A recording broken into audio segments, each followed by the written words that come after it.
ഞാൻ Mary Metilda. Stay inspired സീരീസിൻ്റെ പുതിയൊരു എപ്പിസോഡിലേക്ക് എല്ലാവർക്കും സ്വാഗതം. ഞാനിന്ന് കുറച്ച് ത്രില്ലിലാണ്. നിയമോളെ കാണാൻ, കൊച്ചുമോളെ കാണാൻ ബാംഗ്ലൂർക്ക് പോവുകയാണ്. അപ്പോൾ അതിനു മുമ്പ് അടുത്ത ആഴ്ചത്തെ വീഡിയോ ചെയ്യാമെന്ന് കരുതി. ഇന്ന് ഞാൻ എൻ്റെ കുറച്ച് ചിന്തകൾ നിങ്ങളുമായിട്ട് പങ്കുവയ്ക്കാമെന്ന് കരുതി. ഈ ഭൂമിയിൽ ഒരുപാട് ജീവജാലങ്ങൾക്ക് വംശനാശം വന്നിട്ടുണ്ട്. അതായത് ഈ ഭൂമി അവർക്ക് വാസയോഗ്യമല്ലാതെയായി. ഇപ്പോൾ ഏകദേശം 70,000 വർഷങ്ങൾക്ക് മുമ്പ് വളരെ നിസ്സാരനായി ആഫ്രിക്കയുടെ ഏതോ കോണിൽ ജീവിച്ചിരുന്ന മനുഷ്യൻ ഇന്ന് എവിടെ എത്തി നിൽക്കുന്നു? മനുഷ്യൻ്റെ ചരിത്രം എടുത്ത് പരിശോധിച്ച് കഴിഞ്ഞാൽ കാർഷിക വിപ്ലവം, വ്യവസായ വിപ്ലവം, അങ്ങനെ മുന്നേറി ഇന്നൊരു ഡിജിറ്റൽ വിപ്ലവത്തിൽ എത്തി നിൽക്കുകയാണ് മനുഷ്യൻ. ഇതിനിടയിൽ എന്തെല്ലാം സംഭവങ്ങൾ ഈ ലോകത്തുണ്ടായി അല്ലേ? മനുഷ്യൻ്റെ പരിശ്രമ ഫലമായി മനുഷ്യനിവിടെ സാമ്രാജ്യങ്ങൾ സ്ഥാപിച്ചു, എന്തുമാത്രം കണ്ടുപിടുത്തങ്ങൾ നടത്തി. അവിശ്വസനീയമായ രീതിയിലാണ് മനുഷ്യജീവിതം മുന്നോട്ട് കൊണ്ടുപോകുന്നത്. പക്ഷേ നമ്മൾ ഇവിടെ എത്തി നിൽക്കുമ്പോഴും നമ്മൾ ഓർക്കേണ്ട ഒരു കാര്യമുണ്ട്. ഇത്രയ്ക്ക് അങ്ങോട്ട് അഭിമാനമുണ്ടാക്കുന്ന നേട്ടങ്ങൾ സത്യത്തിൽ ഉണ്ടാക്കിയിട്ടുണ്ടോ? ഇത്രയും വികസന പ്രവർത്തനങ്ങൾ ഇവിടെ നടന്നെങ്കിലും ഇവിടെ ജീവിക്കുന്ന ഓരോ വ്യക്തിയുടെയും സന്തോഷവും സമാധാനവും ഉറപ്പാക്കാൻ നമുക്ക് സാധിക്കുന്നില്ല. ബാക്കി എല്ലാ കാര്യങ്ങളിലും നമ്മൾ മുന്നേറിക്കൊണ്ടിരിക്കുന്നുണ്ട്. ഒരു കാര്യം നമ്മൾ ഓർക്കേണ്ടത്, നമ്മുടെ നിലനിൽപ്പെന്ന് പറഞ്ഞാൽ നമ്മുടെ ബ്രെയിനാണ്. ആ ബ്രെയിൻ റിലേറ്റഡ് ആയിട്ട് മനുഷ്യൻ്റെ ഉള്ളിൽ പ്രവർത്തിക്കുന്നതാണ് മനസ്സ്. ഇതെല്ലാം നമ്മുടെ ജീവിതത്തിലെ വളരെ വളരെ അത്ഭുതകരമായ സെറ്റപ്പാണ്. സത്യം പറഞ്ഞാൽ ഈ ബ്രെയിൻ, മനസ്സ്, അതിൻ്റെ ഫങ്ഷൻ എപ്പോൾ ഇല്ലാതാകുന്നോ അന്ന് മനുഷ്യൻ്റെ കഥ കഴിഞ്ഞു. മനുഷ്യന് പിന്നെ ജീവിക്കാൻ പറ്റാതാവും. അന്ന് മനുഷ്യൻ്റെ എല്ലാ പ്രതാപവും അവസാനിക്കും. അപ്പോൾ നമ്മൾ നോക്കുമ്പോൾ ഈ ദിനോസാറുകൾക്ക് വംശനാശം വന്നെങ്കിൽ അവരൊന്നും ചെയ്തിട്ടല്ല അങ്ങനെ സംഭവിച്ചത്. പക്ഷെ മനുഷ്യൻ്റെ കാര്യത്തിൽ അങ്ങനെയല്ല. ശരിക്കും നമ്മൾ ആലോചിച്ച് കഴിഞ്ഞാൽ ഒരു വല്ലാത്ത അവസ്ഥയിലേക്ക് നമ്മൾ നീങ്ങിക്കൊണ്ടിരിക്കുകയാണ്. എന്ത് ചെയ്യണമെന്നറിയില്ല, എന്ത് ചെയ്യേണ്ടെന്നറിഞ്ഞുകൂടാ. നമ്മളിപ്പോൾ ചെയ്യുന്ന കാര്യങ്ങളുടെ യഥാർത്ഥ ലക്ഷ്യം എന്താണ്? സന്തോഷവും സമാധാനവും ഒക്കെ നിറഞ്ഞൊരു ജീവിതമാണോ, അല്ലാതെ വേറെ വല്ലതുമാണോ? അപ്പോൾ ഇങ്ങനെ യാതൊരു ലക്ഷ്യമില്ലാതെ നമ്മുടെ ജീവിതം ഇങ്ങനെ മുന്നോട്ട് പോകുമ്പോൾ ഏറ്റവും പ്രധാനപ്പെട്ടതെന്ന് നമ്മൾ കരുതുന്ന നമ്മുടെ വലിയൊരു support system, brain and mind, അത് രണ്ടും പ്രശ്നത്തിലാകുന്ന വിധത്തിലാണ് നമ്മുടെ ജീവിതം ഇപ്പോൾ മുന്നോട്ട് പോയിക്കൊണ്ടിരിക്കുന്നത്. അത് നമ്മൾ ഗൗരവത്തിൽ കാണേണ്ട ഒരു വിഷയം തന്നെയാണ്. ഞാൻ എൻ്റെ വീഡിയോയിലൂടെ ഒരു എളിയ ശ്രമം നടത്താമെന്ന് കരുതി. അതായത് നമ്മുടെ ബ്രെയിൻ, മനസ്സ്, ഇതിനെയൊക്കെ സംരക്ഷിച്ച് നിർത്താൻ നമ്മളെ ഏറ്റവും അധികം സഹായിക്കുന്ന ഒരു ആക്ടിവിറ്റിയെക്കുറിച്ചാണ് ഇന്നത്തെ വീഡിയോ. ബ്രെയിനും മനസ്സുമൊക്കെ സംരക്ഷിച്ച് നിർത്തി മനുഷ്യനെ ഏറ്റവും പവർഫുള്ളായി ഈ ഭൂമിയിൽ ജീവിക്കാനുള്ള ആ ഒരു സാഹചര്യം സൃഷ്ടിക്കാൻ നമ്മളെ ഏറ്റവും അധികം സഹായിക്കുന്ന ഒരു കാര്യത്തെക്കുറിച്ചാണ് ഇന്നത്തെ വീഡിയോ. വായനയെക്കുറിച്ചാണ്. വായനയുടെ പ്രാധാന്യം, എന്തുകൊണ്ട് നമ്മൾ വായിക്കണം, എന്തുകൊണ്ട് നമ്മൾ വായന ചേർത്ത് പിടിക്കണം. വായനയ്ക്ക് പകരം പല കാര്യങ്ങളും നമ്മൾ കണ്ടുപിടിച്ചിട്ടുണ്ട്. പക്ഷേ ഇത് പലതും നമുക്കുണ്ടാക്കുന്ന പ്രശ്നങ്ങൾ നമ്മൾ അനുഭവിച്ചുകൊണ്ടിരിക്കുകയാണ്. നമ്മൾ ഏറ്റവും പവർഫുള്ളായിട്ട് നമ്മൾ കരുതുന്ന കാര്യങ്ങൾക്ക് പ്രശ്നങ്ങൾ സംഭവിക്കുന്നു. കാരണം അതിനെ ആക്ടിവേറ്റ് ചെയ്യുന്ന കാര്യങ്ങളിൽ നിന്ന് നമ്മൾ അകന്നു പോയിക്കൊണ്ടിരിക്കുന്നു. അതിന് കാരണം നമ്മൾ പലപ്പോഴും ഡിസ്കസ് ചെയ്തിട്ടുണ്ട്. നമുക്ക് കംഫർട്ട്സിനോട് ഒരുപാട് താല്പര്യമാണ്. ബ്രെയിനും മനസ്സും കർമ്മനിരതമാകണമെങ്കിൽ നമ്മൾ പല കംഫർട്ട് സോൺസും വേണ്ടാന്ന് വെക്കണം. വായനയ്ക്ക് പകരം നമ്മൾ കണ്ടുപിടിച്ചിട്ടുള്ള കുറേ കംഫർട്ട് സോൺസ് ഉണ്ടല്ലോ, അത് കുറേ ബ്രേക്ക് ചെയ്ത് വായനയെ ചേർത്ത് പിടിക്കണം. ഇന്നത്തെ വീഡിയോയിൽ വായനയുടെ 10 ഗുണങ്ങളാണ് ഞാൻ നിങ്ങളുമായിട്ട് ഷെയർ ചെയ്യുന്നത്. എന്തായാലും നമ്മൾ ചേർത്ത് പിടിക്കേണ്ട, അടുത്ത തലമുറയ്ക്ക് മാതൃകയാക്കി മാറ്റേണ്ട ഒന്നാണ് വായന. ഒന്നാമത്തെ കാര്യം, വായന ബ്രെയിനിൻ്റെ ഫങ്ഷനെ ഒരുപാട് സഹായിക്കുന്ന ഒന്നാണ്. നമുക്കറിയാം നമ്മുടെ ബ്രെയിനിനകത്ത് ഒരുപാട് ന്യൂറോൺസ് ഉണ്ട്. അവിടെ ഒരുപാട് പ്രതിപ്രവർത്തനങ്ങളൊക്കെ നടക്കുന്നുണ്ട്. എന്തെല്ലാം സംഭവങ്ങളാണല്ലേ അതിൻ്റെ ഉള്ളിൽ നടക്കുന്നത്. ഈ ന്യൂറോൺസ് തമ്മിലുള്ള കണക്ടിവിറ്റി, അതാണ് ബ്രെയിനിനെ ഏറ്റവും പവർഫുള്ളാക്കുന്നത്. ഈ കണക്ടിവിറ്റി ഉണ്ടാക്കുന്നതിൽ വായനയ്ക്കുള്ള പങ്ക് വളരെ വലുതാണ്. നമുക്കറിയാം, കൊച്ചു കുഞ്ഞുങ്ങൾ ചെറുപ്പത്തിലെ അവരുടെ വൊക്കാബുലറി എന്തുമാത്രമുണ്ട്, ഭാഷ എന്തുമാത്രം അവർക്ക് നന്നായിട്ട് ഉപയോഗിക്കാൻ പറ്റുന്നു, അതാണ് ബ്രെയിൻ ഡെവലപ്മെൻറ്റിൻ്റെ ഒരു സൂചനയായിട്ട് കണക്കാക്കുന്നത്. അവരുടെ വൊക്കാബുലറിയൊക്കെ കൂടുന്നതനുസരിച്ച് അവരുടെ ബ്രെയിനിനകത്ത് ന്യൂറോൺസ് തമ്മിൽ കണക്ടിവിറ്റി ഉണ്ടായി, അങ്ങനെ ബ്രെയിൻ വളരെ പവർഫുള്ളാകും. ഇത് നമ്മൾ വളർന്ന് വലുതാകുമ്പോഴും സംഭവിക്കണം. കുഞ്ഞുനാളിലെ നമ്മൾ ഫാസ്റ്റായിട്ട് പലതും പഠിക്കും അല്ലേ? പുതിയ വാക്കുകൾ പരിചയപ്പെടും, ഭാഷയിലെ പല പ്രയോഗങ്ങൾ പഠിക്കും. കുറേ കഴിയുമ്പോൾ നമ്മുടെ വൊക്കാബുലറിയൊക്കെ ഒരു സ്റ്റാഗ്നൻറ്റ് സ്റ്റേജിലാകുന്നതായിട്ട് ഫീൽ ചെയ്യാറില്ലേ? പുതിയതായിട്ട് അവിടെ ഒന്നും സംഭവിക്കുന്നില്ല. അപ്പോൾ നമ്മുടെ ന്യൂറോൺസ് തമ്മിലുള്ള കണക്ടിവിറ്റി കുറയാനും അത് ബ്രെയിനിൻ്റെ സ്ട്രെങ്ത്തിനെ ബാധിക്കാനും ഇടയുണ്ട്. ഉറപ്പായിട്ടും ഈ കണക്ടിവിറ്റിയൊക്കെ നിലനിർത്തി ബ്രെയിനിനെ സ്ട്രെങ്ത് ഉണ്ടാക്കാൻ നമുക്ക് വളരെ സിമ്പിളായിട്ട് ചെയ്യാവുന്ന ഒരു ആക്ടിവിറ്റിയാണ് വായന. അതുകൊണ്ട് ബ്രെയിനിനെ സ്നേഹിക്കുന്നവർ, മനസ്സിനെ സ്നേഹിക്കുന്നവർ, ജീവിതത്തെ സ്നേഹിക്കുന്നവർ ഉറപ്പായിട്ടും നന്നായിട്ട് വായിക്കണം.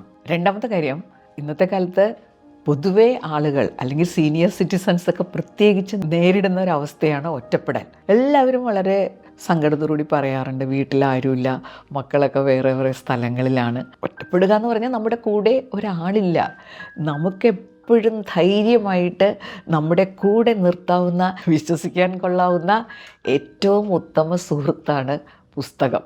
ഒരു പുസ്തക ശേഖരം നമ്മുടെ അടുത്തുള്ളപ്പോൾ കുറേ അടുത്ത സുഹൃത്തുക്കൾ നമ്മുടെ കൂടെ ഉള്ളതുപോലെ തന്നെയാണ്. സുഹൃത്തുക്കളുടെ കാര്യത്തിൽ ചെറിയ ആശങ്കകളൊക്കെ ഉണ്ടാവുമല്ലോ, അവരുടെ അവഗണന, അവർ നമ്മളെ മൈൻഡ് ചെയ്യോ, ഇങ്ങനെ പല കാര്യങ്ങളും ഓർത്ത് നമ്മൾ ആശങ്കപ്പെടാറുണ്ട്. ഇതൊന്നുമില്ലാതെ നമ്മുടെ കൂടെ ഉറപ്പായിട്ടും ഉണ്ടാകും എന്ന് നമുക്ക് പൂർണ്ണമായിട്ട് വിശ്വസിക്കാവുന്ന സുഹൃത്തുക്കളാണ് പുസ്തകങ്ങൾ. മൂന്നാമത്തെ കാര്യം എന്താണെന്നോ, നല്ല വായനക്കാർക്ക് ആശയദാരിദ്ര്യം ഉണ്ടാവില്ല. നമുക്കത് പലപ്പോഴും സംഭവിക്കാറുണ്ടല്ലേ. ചിലപ്പോൾ ഒരു വിഷയത്തെക്കുറിച്ച് സംസാരിക്കാൻ തുടങ്ങിയാൽ ആശയങ്ങൾ പെട്ടെന്ന് അവസാനിച്ചു പോകുന്ന ഒരവസ്ഥ. നമുക്ക് അനർഗളമായിട്ട് ഇങ്ങനെ ആശയങ്ങൾ കടന്നു വന്ന് അനുവാചകരെയൊക്കെ പിടിച്ചിരുത്താൻ പറ്റണമെങ്കിൽ അതിന് വായിച്ചേ മതിയാവും. നമ്മൾ ആളുകളെക്കുറിച്ച് പറയാറില്ല, അയാൾ നല്ല സ്റ്റഫുള്ള ആളാണെന്ന്. അയാൾക്ക് മറ്റുള്ളവരുടെ മുമ്പിൽ പ്രസൻറ്റ് ചെയ്യാൻ സ്വന്തമായിട്ട് ഒരുപാട് ആശയങ്ങൾ കയ്യിലുണ്ട്. പലപ്പോഴും ആശയങ്ങൾ സ്വമേധയാ വരുന്നതല്ല. ആ ആശയങ്ങളിലൊരു റിച്ച്നെസ് ഉണ്ടാകണമെങ്കിൽ നമ്മൾ മറ്റുള്ളവർ പറയുന്നത് എന്താണെന്ന് അറിഞ്ഞിരിക്കണം, അവരെഴുതിയിരിക്കുന്നത് എന്താണെന്ന് വായിച്ചിരിക്കണം. അപ്പോൾ ആശയദാരിദ്ര്യത്തിൽ നിന്ന് നമ്മളെ സംരക്ഷിക്കുന്ന ഒന്നാണ് വായന. 4, ഇന്നത്തെ നമ്മുടെ ചുറ്റുപാടിലെ വായന നമ്മൾ എന്തിനാണ് ഏറ്റവും കൂടുതൽ സഹായിക്കുന്നതെന്നറിയാമോ? നമ്മുടെ ഇന്നത്തെ ഏറ്റവും വലിയ പ്രശ്നമാണ് സ്ട്രെസ്. ആധുനിക മനുഷ്യൻ്റെ ഏറ്റവും വലിയ ചലഞ്ചാണ്. വായന നമ്മുടെ സ്ട്രെസ് റിഡക്ഷന് സഹായിക്കുന്നു. നമ്മൾ പുസ്തകമായിട്ട് എവിടെയെങ്കിലും ഇരിക്കുമ്പോൾ വളരെ റിലാക്സ്ഡ് ആയിട്ടിരിക്കുകയല്ലേ, അല്ലാതെ നമ്മൾ വെറുതെ ഒന്നും ഇരിക്കാറില്ല, എന്തെങ്കിലുമൊക്കെ ചെയ്തുകൊണ്ടിരിക്കും. ഒരു പുസ്തകമായിട്ട് നമ്മളിങ്ങനെ ഇരിക്കുമ്പോൾ അവിടെ നമ്മൾ വളരെ റിലാക്സ്ഡ് ആണ്. പലപ്പോഴും ആളുകൾ ഈ ഉറക്കമില്ലായ്മയെക്കുറിച്ച് പറയാറുണ്ടല്ലോ. ഉറക്കമില്ലായ്മയുടെ ഏറ്റവും വലിയൊരു പ്രശ്നമാണ് രാത്രി കിടക്കാൻ നേരത്ത് നമ്മൾ ഉറക്കം വരാൻ വേണ്ടി ചിലപ്പോൾ മൊബൈൽ എടുത്ത് നോക്കും. അത് നമ്മുടെ ഉറക്കത്തിന് ഒരുപാട് പ്രശ്നം ഉണ്ടാക്കുന്ന ഒന്നാണ്. അതേസമയം നമ്മളൊരു പുസ്തകം എടുത്ത് ഇങ്ങനെ വായിക്കുകയാണെങ്കിൽ കിടന്ന് വായിച്ച് ഉറങ്ങിപ്പോകലല്ല കേട്ടോ. ഉറക്കത്തിന് ഒരു അരമണിക്കൂർ മുമ്പായിട്ട് നല്ലൊരു പുസ്തകം എടുത്ത് നമ്മൾ വായിച്ച് കുറച്ച് നേരം ഇങ്ങനെ വായിച്ചിരിക്കുമ്പോൾ പതുക്കെ പതുക്കെ നമുക്ക് ഉറക്കം വരാൻ തുടങ്ങും. പുസ്തകം അടച്ച് നമ്മൾ കണ്ണടച്ച് കിടന്നു കഴിഞ്ഞാൽ നമുക്ക് നന്നായിട്ട് ഉറങ്ങാൻ പറ്റും. നമ്മൾ പലപ്പോഴും ഉറക്കത്തെ പ്രശ്നത്തിലാക്കുന്ന കാര്യങ്ങളാണ് ഉറങ്ങാൻ പോകുന്ന സമയത്ത് സാധാരണ ചെയ്യാറ്. അപ്പോൾ അത് മാറ്റി പുസ്തക വായനയിലേക്ക് വരിക, നമുക്ക് നന്നായിട്ട് ഉറങ്ങാൻ പറ്റും. 5ാമത്തെ കാര്യം, നമ്മുടെ സമ്പത്തെന്ന് പറയുമ്പോൾ നമ്മുടെ മനസ്സിൽ വരുന്നത് നമ്മുടെ പ്രോപ്പർട്ടി, സ്വർണം, പണം. പക്ഷേ ഇതിനേക്കാളൊക്കെ വലിയൊരു സമ്പത്ത് പദസമ്പത്തെന്ന് പറയും. ഈ വൊക്കാബുലറി ഉണ്ടാക്കി തരുന്നതിൽ വലിയ പങ്ക് വഹിക്കുന്നതെന്നാണ് വായന. നമുക്ക് കൃത്യമായിട്ടുള്ള സ്ഥാനത്ത് കൃത്യമായിട്ടുള്ള വാക്ക് ഉപയോഗിക്കാൻ പറ്റുക എന്നുള്ളത് നമ്മുടെ ആശയവിനിമയത്തെ വളരെ മനോഹരമാക്കും അല്ലേ. നമുക്കറിയാം, മനുഷ്യബന്ധത്തിൻ്റെ അടിസ്ഥാനമാണ് ആശയവിനിമയം. നന്നായിട്ട് ആശയവിനിമയം നടത്താൻ കഴിവുള്ള ആൾക്കൊരു വാല്യൂ അഡീഷൻ എപ്പോഴും ജീവിതത്തിലുണ്ടാവും. അപ്പോൾ നമുക്ക് ഒരുപാട് വാക്കുകളെ പരിചയപ്പെടാനും അതിൻ്റെ പ്രയോഗം എങ്ങനെയാണെന്ന് മനസ്സിലാക്കാനും അതെവിടെയാണ് ഏറ്റവും നന്നായിട്ട് പ്രയോഗിക്കാൻ പറ്റുക, ഇതൊക്കെ കണ്ടെത്താനും നമ്മളെ സഹായിക്കുന്ന ഏറ്റവും സിമ്പിളായിട്ടുള്ള ഒന്നാണ് വായന. 6ാമത്തെ കാര്യം, നമ്മുടെ ജീവിതത്തിൽ നമ്മൾ ഏറ്റവും അധികം ആഗ്രഹിക്കുന്ന ഒന്നാണ് ആത്മവിശ്വാസം. ആത്മവിശ്വാസം ഉണ്ടാക്കിത്തരുന്നതിൽ വായനയുടെ പങ്ക് വളരെ വലുതാണ്. ആരോ കണ്ടുപിടിച്ച ഡാറ്റ ഇൻ്റർനെറ്റിലുണ്ടെന്നും പറഞ്ഞ് നമ്മളിങ്ങനെ ഇരിക്കുമല്ലോ, നമുക്കെല്ലാം അറിയാം. അത് സത്യത്തിൽ വളരെ ഫേക്കാണ്. നമുക്ക് തന്നെ അറിയാം അതാരോ കണ്ടുപിടിച്ച് വെച്ചിരിക്കുന്ന ഡാറ്റയാണ്, നമ്മുടെ അറിവല്ല അത്. പക്ഷേ ഒരു പുസ്തകം വായിച്ച് കാര്യങ്ങൾ മനസ്സിലാക്കുമ്പോൾ ഇൻ്റർനെറ്റിൽ പരതി കണ്ടുപിടിക്കുന്ന പോലെയല്ല. നമ്മൾ സ്വസ്ഥമായിട്ടിരുന്ന് നമ്മളും പുസ്തകവുമായിട്ട് ഇൻട്രാക്ട് ചെയ്ത് കുറേ കാര്യങ്ങൾ നമ്മൾ മനസ്സിലാക്കുമ്പോൾ അത് നമ്മുടെ അറിവായി മാറുന്നു. പുസ്തകം വായിച്ച് നമ്മളുണ്ടാക്കുന്നത് അറിവാണ്, ഡാറ്റയല്ല. അത് നമുക്ക് തരുന്ന ആത്മവിശ്വാസം വളരെ വലുതാണ്. 7ാമത്തെ കാര്യം, ഇന്നത്തെ ലോകത്തിലെ വലിയൊരു ചലഞ്ചാണ് നമ്മുടെ മാനസികാരോഗ്യം. വായനയെ പോലെ മാനസികാരോഗ്യത്തെ സപ്പോർട്ട് ചെയ്യുന്ന വേറൊരു ആക്ടിവിറ്റി ഇല്ല. മെൻ്റൽ ഹെൽത്ത് എന്ന് പറഞ്ഞാൽ അതിൽ 2 പ്രധാനപ്പെട്ട കാര്യങ്ങളാണുള്ളത്: ബ്രെയിൻ ആൻഡ് മൈൻഡ്. ഇത് രണ്ടും എത്രത്തോളം പവർഫുള്ളാണ്, അതനുസരിച്ചാണ് നമ്മുടെ മാനസികാരോഗ്യത്തിൻ്റെ ലെവൽ. മനസ്സിനെയും ബ്രെയിനിനെയും വളരെ പവർഫുള്ളാക്കുന്ന ഒന്നാണ് വായന. പലപ്പോഴും നമ്മുടെ പ്രശ്നം അതാണല്ലോ, നമ്മുടെ മനസ്സിനൊരു സ്ട്രെങ്ത് ഇല്ലാതെ വരുന്നു. അപ്പം ബ്രെയിനിനെയും അതുവഴി മനസ്സിനെയും സ്ട്രെങ്തേൺ ചെയ്യുന്ന ഒന്നാണ് വായന. അതുകൊണ്ട് തന്നെ നമ്മൾ നല്ല മാനസിക ആരോഗ്യമുള്ളവരായിരിക്കും. 8ാമത്തെ കാര്യം എന്താണെന്നോ, ഇന്നത്തെ നമ്മുടെ വലിയ പ്രശ്നങ്ങളിലൊന്നാണ് ഒരു കാര്യവും നമുക്ക് ഏകാഗ്രതയോടുകൂടി ചെയ്യാൻ പറ്റുന്നില്ല. അത് നമ്മുടെ നിത്യജീവിതത്തെ വല്ലാതെ ബാധിക്കുന്നുണ്ട്. പല കാര്യങ്ങളും അതുകൊണ്ട് നമുക്ക് ഇഫക്റ്റീവായിട്ട് ചെയ്യാൻ പറ്റാറില്ല. ഒരു കാര്യം ചെയ്യാമെന്ന് വിചാരിച്ച് ചെല്ലുമ്പോൾ പല പല കാര്യങ്ങളിലേക്ക് നമ്മുടെ ശ്രദ്ധ വഴിമാറി പോകുന്നു. നമ്മൾ വായനയ്ക്ക് പകരമായിട്ട് ഒരുപാട് കാര്യങ്ങൾ കണ്ടുപിടിച്ച് വെച്ചിട്ടുണ്ടല്ലോ. വായിക്കാൻ വേണ്ടി ചിലർ ഇൻ്റർനെറ്റിൽ കയറും. അപ്പോൾ എന്താ സംഭവിക്കുക? നമ്മുടെ ശ്രദ്ധ മുഴുവനും ഡിസ്ട്രാക്റ്റഡ് ആകും. ഏതൊക്കെ വഴി കൂടിയാണല്ലേ നമുക്ക് ഡിസ്ട്രാക്ഷൻ ഉണ്ടാകുന്നത്. കഴിഞ്ഞ ദിവസം രാത്രി ഞാൻ എന്തെങ്കിലും ഇമ്പോർട്ടൻറ്റ് മെസ്സേജ് ഉണ്ടെന്ന് വിചാരിച്ച് ഞാനൊന്ന് വാട്സപ്പ് ഓൺ ചെയ്തതാണ്. അപ്പോൾ ഇതാ വരുന്ന ഒരു വീഡിയോ. രാത്രി കള്ളന്മാർ വീടിൻ്റെ ചുറ്റും നിന്ന് കളവിനുള്ള തയ്യാറെടുപ്പ് നടത്തുകയാണ്. വീഡിയോ അയച്ച ആളുടെ വക ഒരു ഉപദേശം. ഇതൊക്കെ നമ്മൾ വളരെ ശ്രദ്ധിക്കുന്നത് നന്നായിരിക്കും. വളരെ സമാധാനമായിട്ട് ഉറങ്ങാൻ പോയ എൻ്റെ ഉറക്കം പ്രശ്നത്തിലായി. കാരണം അത് നമ്മളെ ഒരുപാട് ഡിസ്ട്രാക്റ്റ് ചെയ്യും, ഡിസ്റ്റർബ് ചെയ്യും. ഇത് തുറന്നു കഴിഞ്ഞാൽ നമുക്ക് ചോയ്സ് കുറവാണ്. നമ്മളെ ഇൻസ്ട്രുമെൻ്റ് ആഗ്രഹിക്കുന്ന മേഖലകളിലേക്ക് കൊണ്ടുപോകും. പുസ്തകം അങ്ങനെയല്ലല്ലോ. പുസ്തകത്തിൻ്റെ പുറത്ത് നമുക്ക് ഫുൾ കൺട്രോളാണ്. അപ്പോൾ നമ്മുടെ ഏകാഗ്രത വർദ്ധിപ്പിക്കാൻ, മൈൻഡ്ഫുൾനെസ് ഉണ്ടാക്കിയെടുക്കാനൊക്കെ പുസ്തക വായന സഹായിക്കും. 9ാമത്തെ കാര്യമാണ്, നമ്മുടെ ജീവിതത്തിൽ നമ്മളൊരു മാർക്ക് ഉണ്ടാക്കാൻ നമ്മളെ ഏറ്റവും അധികം സഹായിക്കുന്ന ഒന്നാണല്ലേ എഴുത്തെന്ന് പറഞ്ഞാൽ ഡോക്യുമെൻറ്റേഷനാണ്. നമ്മൾ ഒരു പുസ്തകം എഴുതി കഴിഞ്ഞാൽ അത് എന്നും ഇവിടെ ഉണ്ടാകുമല്ലേ, ഒരു വലിയൊരു ഡോക്യുമെൻ്റാണ്. അപ്പോൾ എഴുത്തെന്നുള്ളത് നമ്മുടെ വാല്യൂ അഡീഷന് സഹായിക്കുന്ന വളരെ പവർഫുള്ളായിട്ടുള്ളൊരു മാധ്യമമാണ്. തൂലിക പടവാളാണെന്നറിയാമല്ലോ. എഴുത്തിനെ ഏറ്റവും അധികം സഹായിക്കുന്നത് വായനയാണ്. നല്ല എഴുത്തുകാരാകാൻ ആഗ്രഹമുണ്ടെങ്കിൽ നന്നായിട്ട് വായിക്കണം, വേറെ വഴിയില്ല. 10ാമത്തെ കാര്യം, വായന നല്ല എൻ്റർടൈൻമെൻറ്റാണ്. പലതരത്തിലുള്ള പുസ്തകങ്ങൾ ലഭ്യമാണ്. നമ്മൾ നോവലൊക്കെ വായിക്കുമ്പോഴേ നമുക്ക് ജീവിതാനുഭവം തന്നെ ഉണ്ടാവും. അതിലെ പല പല കഥാപാത്രങ്ങൾ, അവരുടെ ജീവിത രീതികൾ. അപ്പോൾ നമുക്ക് ശരിക്കും ഒരു ലൈഫ് എക്സ്പീരിയൻസ് ഉണ്ടാകുന്നത് പോലെയാണ്. ഒരു വിഷ്വലൈസേഷൻ്റെ ഇഫക്റ്റീവ്നെസ് നമ്മളിൽ ഉണ്ടാക്കും. ഇപ്പം നമ്മളൊരു സിനിമ കാണുകയാണെങ്കിൽ, സിനിമ വിഷ്വൽ മീഡിയമാണ്. പക്ഷേ ആ വിഷ്വൽ സംഭവങ്ങൾക്ക് അവിടെ ഒരു ലിമിറ്റുണ്ട്. വായിക്കുമ്പോൾ അങ്ങനെയല്ല കേട്ടോ. നമ്മൾ എത്രയോ കഥാപാത്രങ്ങളെ ഏതെല്ലാം സാഹചര്യങ്ങളിലൂടെ നമ്മൾ കടന്നു പോകും.